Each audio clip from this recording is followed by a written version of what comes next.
ღმერთის სახელით, მოთხალე და გულმოთხალე. ჩვენი მტრები იციან, რომ ომი კიდევ უფრო დაანგრევს მათ უკვე დაანგრეულ საფუძვლებს, რომელთა აღდგენა შეუძლებელია. ისლამური რევოლუციის ნერგი გადაიქცა ძლიერ, ღრმად ფეს უგადგმულ და გაუტეხელ ხედ. ჩვენ გლოვაში ვართ, მაგრამ დაღლილები არ ვართ. ჩვენი ტკივილი ის ძალაა, რომელიც თქვენს გასანადგურებლად გვიბიძგებს. ჩვენი ერისა და ქვეყნის შეიარაღებული ძალების წინსვლის ფონზე არ მოგცემთ თქვენ შხამს გავრცელების უფლებას. ჩვენ ვისწავლეთ გზა როგორ დაგამართვოთ და ეს გზა წინააღმდეგობაა. ძალის ბალანსში ცვლილება, რომელიც დიდი ხნის წინ მოხდა, ეხლა სიკვდილის სირენების სახით ისმის. ომი გაგრძელდება, სანამ ამ მიწაზე თავდასხმის არჩევანი დამნაშავეების დღის წესრიგიდან და სტრატეგიიდან არ გაქრება. ბავშვების მკვლელი უსჯულო მტაცებლების აზურის გარეშე, რომლებსაც დანაშაული და ჩაგურა ჩვევადაქვთ. უნდა გაიგონ, მაგრამ ამ უმეცრებმა ეს არასდროს გაიგეს, რადგან ისინი სამარცხვინოდ მარცხდებიან ყოველ ბრძოლაში.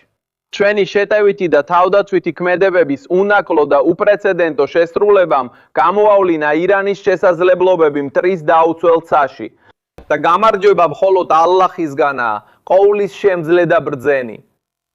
ამ დილით ირანმა განაცხადა, რომ ნატანზის ბირთვულ ობიექტზე საჰაერო იერიში მიიტანეს. ეს ქვეყანაში ურანის გამდიდრების მთავარი ცენტრია. ირანის ხელისუფლება აცხადებს, რომ რადიაცია არ გაჟონილა. ირანული მედიის ცნობით აშშ-მა ბუნკერ-საწინააღმდეგო ბომბებით განახორციელა თავდასხმები. ისრაელის არმია უარყოფს, რომ რაიმე იცის ამ თავდასხმაზე. ხამით ირანმა 2 ბალისტიკური რაკეტა სტრატეგიულ ბაზაზე გაუშვა, რომელიც ამერიკას და გაერთიანებულ სამეფოს ეკუთვნის. დიეგო გარსიას კუნძულზე ეს რეჟიმის პირველი მუქარა ამერიკის ინტერესებისადმი ახლო აღმოსავლეთის გარეთ. ამასობაში პრეზიდენტმა ტრამპმა ოპერაცია ეპიკური ვისხვის შესახებ დამაიმედებელი განახლება გააკეთა. ლუკას ტომლინსონი დუბაიდან პირდაპირ ეთერშია უახლესი ინფორმაციით. დილამშვიდობისა ლუკას. დილამშვიდობისა ჩარლი, რეიჩელ და გრიფ. ნატანზი იმ 3 ობიექტიდან ერთია, რომელიც ოპერაცია შუაღამის ჩაქუჩის დროს გასულ ზაფხულს დაიბომბა. ის თეირანიდან 240 კმ სამხრეთით მდებარეობს. როგორც თქვით, ეს ირანის ბირთვული გამდიდრების მთავარი ობიექტია. ცენტრიფუგები ატრიალებენ ურან 225-ს და მას ენერგეტიკულიდან იარაღის ხარისხამდე ამაღლებენ. ზოგი ფიქრობდა, რომ ტრამპი ჯარებს გაგზავნიდა ბირთვული მასალის მისაღებად. სხვები კი აფეთქებას ითხოვდნენ, რაც როგორც ჩანს ცუ ხელ მოხდა. ეხლა პრეზიდენტმა ტრამპმა ბოლო განახლება გააკეთა ბრძოლის შესახებ ზამთრის თეთრი სახლისკენ გამგზავრებამდე სამხრეთ გაზონზე. Truth Social-ზე დაწერა, რომ ომი შეიძლება მალე უახლოეს კვირებში დასრულდეს. მე შევაჯამებ მის ნათქვამს. ჩვენ თითქმის მივახციეთ მიზნებს, როცა ახლო აღმოსავლეთში სამხედრო ძალისხმევის დასრულებას განვიხილავთ. პრეზიდენტმა შესთავაზა ირანის რაკეტების არსენალისა და ინდუსტრიული ბაზის განეიტრალება, მათი საზღვაო, საჰაერო ძალებისა და თავდაცვის სისტემების აღმოფხვრა. დეგმა მიზნად ისახავს მათი ბირთვული ძალის შეჩერებას, რაც ხსნის ნატანზე თავდასხმას, ასევე მოკავშირეების, მაგალითად ემირატებში დაცვას. ეს არის ნიშანი იმისა, რომ ირანი ჯერ კიდევ ინარჩუნებს გარკვეულ წინააღმდეგობას. ირანმა დრონები გაუშვა საუდის არაბეთის, ქუვეითისა და ემირატებისკენ, ხოლო ცუხელ 2 საშუალო მანძილის რაკეტა დიეგო გარსიას მიმართულებით. ერთი ზღვაში დაიშალა, მეორე SM-3 ჩამჩერმა გაანადგურა, რომელიც ამერიკის სარაკეტო გამანადგურებელზე იყო. რეიჩელ, იდეალურად, ეს რაკეტები უნდა ჩამოაგდონ ფრენის დროს ატმოსფეროს მიღმა.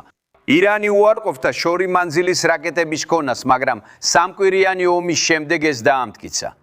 ამ კვირაში ირანულმა დრონებმა დაარტყეს საუდის ნავთობ ქარხანას წითელ ზღვაზე, გადაკვეთეს არაბეთის ნახევარკუნძული, ნახეთრუკაზე.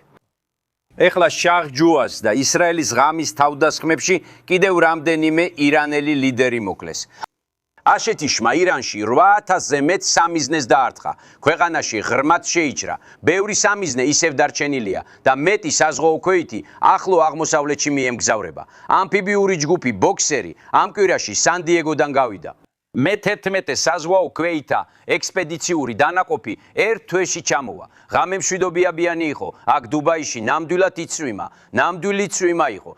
ბალისტიკურ რაკეტებსა და დრონებს რაც შეეხება, ღამე შედარებით მშვიდი იყო, ხოლო რამდენიმე დრონი და ბალისტიკური რაკეტა. მეგობრებო, გმადლობთ ლუკას, ერთი სწრაფი კითხვა, შენ ახსენე ტრამპის ტვიტი ამ ყველაფრის მალე დასრულების შესახებ. მათმა დიდმა პროგრესმა მიზნებისკენ სწრაფად წაიყვანა ისინი. ეს ბაზრებისთვის კარგი ამბავი იქნება და ბევრ ამერიკელსაც მოსწონს, როცა ტრამპი სწრაფად მოქმედებს. მან მოკლე დროში გაანადგურა ISIS, პირველ ვადაში ჩაატარა ოპერაცია Midnight Hammer, რომელიც გააკრიტიკეს. კრიტიკოსებმაც კი აღიარეს, რომ ეს წარმატებული ნაბიჯი იყო. როგორც ჩანს, აქაც უნდა ყველაფერი მალე მოაგვაროს, რაც ამერიკელებისთვის ლოგიკურია, მაგრამ მის ისრაელო მოკავშირეებს შეიძლება სხვა მიზნები ჰქონდეთ. როგორ შეათავსებს პრეზიდენტი თავის და პარტნიორის მიზნებს? ამ კვირაში ისრაელმა ნავთობის საბადოები დაბომბა, რამაც როგორც ჩანს, ტრამპი გააღიზიანა. ეს ისრაელის თავდასხმა სპარსეთის ყურეში მოხდა. ჩემს უკან ეს შენობები, რეიჩელ, მსოფლიოში ყველაზე დიდი გაზის საბადოა. ენერგიის ფასები გაიზარდა. სპარსეთის ყურიდან გაზისა და ნავთობის 50-59% აზიაში მიდის. ტრამპი მოკავშირეების მეტ დახმარებას ითხოვს. იაპონიაში არსებობს საკონსტიტუციო შეზღუდვები, ეს არის იაპონიის თავდაცვის ძალები, ისინი არ ასრულებენ ხანგრძლივ მისიებს, მაგრამ პრეზიდენტი ამბობს, რომ ამერიკა წარმოადგენს, მოადგენს 2016 წელს თხევადი ბუნებრივი გაზის ექსპორტი ნულიდან მსოფლიო ლიდერობამდე გაიზარდა. თუ ეს გაზი და ნავთობი აქ არ შემოდის, რატომ არ ეხმარებიან მოკავშირეები ბაზრის გახსნაში? უკან სწრაფად კითხა, უბრალოდ კომენტარი მინდა. ხშირად ამბობენ, რომ ყველა ფიქრობს თითქოს ხარგის კუნძულს დავიკავებთ. თუ ერთი წამით დაბრუნდები, ეს ბოლომდე ნათელი არაა. პრეზიდენტს პირდაპირ არ უთქვამს, რომ ეს მისი მიზანია, თუმცა ყველაფერი განიხილება. როდესაც მეტი საზღვაო ქვეითი ჩამოვა, მომიყევი ამ ქვედანაყოფებზე. შეხო იცი, საზღვაო ფლოტში მსახურობდი. საზღვაო ფლოტის გემებს 4 კომპონენტი აქვთ. ერთ-ერთი საბრძოლო დანაყოფია და საზღვაო ქვეითებზე მათ ყავთ სახაეროფთა ოსპრეებითა და F-25B-ებით, ასევე სარდლობის სტრუქტურა და ლოგისტიკური ბატალიონები. ამ საზღვაო ქვეითებს შეიძლებოდა ზღვიდან იმოქმედონ და დაიცვან ჰორმუზის სრუტე, ხმელეთზე ჯარისკაცების განთავსების გარეშე. დიახ, გრიპ დეშაილო. ამ ომში ლოგისტიკა აუცილებელია. საზღვაო ქვეითები თავად ამბობენ, რომ ეს თვითკმარი დანაყოფია. ამ საეროფთას ხავს უხილავი F-25 ოსპრეები და CH-43 სუპერ სტალიონები, რომლებიც საზღვაო ქვეითებს სანაპირომდე გადაჰყავთ. ასევე არსებობს შეტევითი კომპონენტი, საზღვაო ქვეითების H-1 ვაიპერის ვერტფრენები. არსებობს დესანტის ბატალიონები, ქვეითი დანაყოფები და რიგითი ჯარისკაცები და ეს კომპონენტი ახლახან გამოვიდა სან-დიეგოდან. ნახეთ ბოქსერს, თითქმის 1 თვე სჭირდება ჩასასვლელად. ტრიპოლის კი საზღვაო ქვეითები არიან. იქნებ ეს ყურადღების გადატანაა. გახსოვს პეგასუსის პაკეტი, რომელიც მადუროს და მის ცოლს საწოლში მოსატაცებლად პირდაპირ შაილოდან არანჩეტა გაუშვეს. ლუკას ტომლინსონ, დიდი მადლობა. მადლობა. ლუკას, ეს შენთვისაა, ჩარლი.